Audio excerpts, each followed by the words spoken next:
մոռացեք իմ պատկերացրած խաղաղությունը, դա Արցախի տիպի խաղաղությունն է, որտեղ հայեր չկան, այդպիսի խաղաղություն կարող եք ունենալ,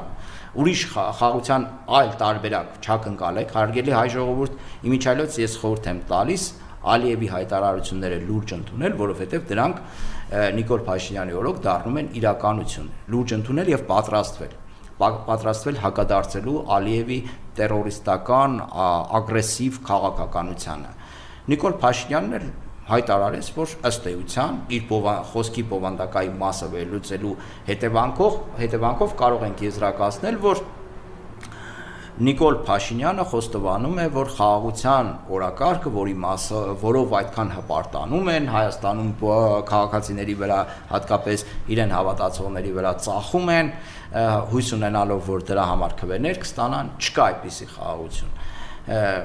Չի լինելու Նիկոլ Փաշինյանի խոսքերից